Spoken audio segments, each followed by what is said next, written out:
thought that you couldn't find glamour at the beach? Okay, sometimes if you wear a bronzer and there's a little bit of twinkle on it, it's fabulous. This is bigger than that. The Imperial Court. Welcome, how are you? Thank you, very well. How are you? I'm very good, how are you? I'm fantastic, how are you? Now I've got a few questions that are really depth about, well, living in Asbury Park for you, but let's start right here.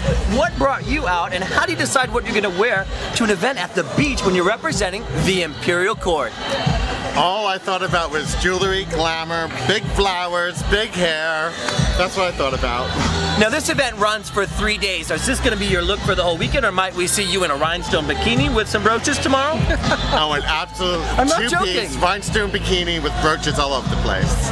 Now, the Imperial Court stands to my right as well. Now, before we even go forward, you're not just representing the Imperial Court, you're representing Asbury Park, a resident and business owner. Yeah, hi. I'm Rob, Hunter de Woofs, Empress 17 of the Imperial Court of New York.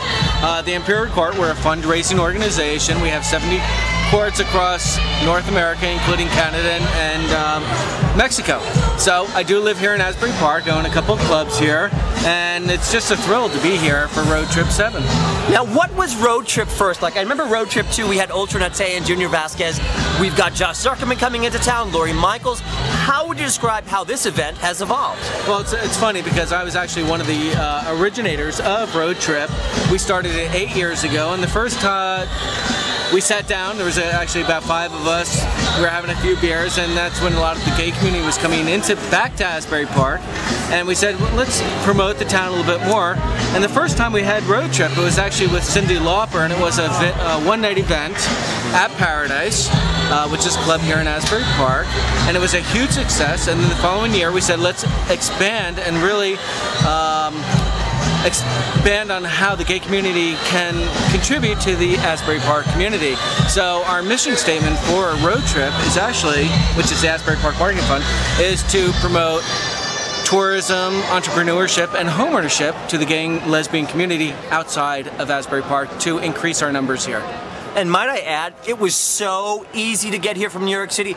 We were trying to count as we walked rainbow flags everywhere. Now I know the Imperial Court is renowned for raising money for the LGBT community, for AIDS hospices. What about this event? Is this raising money directly for the town of Asbury Park? Well, actually, Road Trip does raise money. It's actually not for Asbury Park, but it's to promote Asbury Park. What we do with the money that is raised through here, through Road Trip, is to use that money in different media events so that we can promote Asbury Park as a gay destination for the nation. If the Imperial Court can't get you out of your house, if 90-degree gorgeous weather in July can't get you out of your house, I don't know what will. But I do hope to see you next year at Road Trip 8. What are you looking forward to for this weekend? Lots of hot men. Lots of hot men and lots of hot men. There are also hot ladies, this is a hot trans community, and hot fireworks in the sky coming up. I'm Ryan here checking in at Road Trip 7.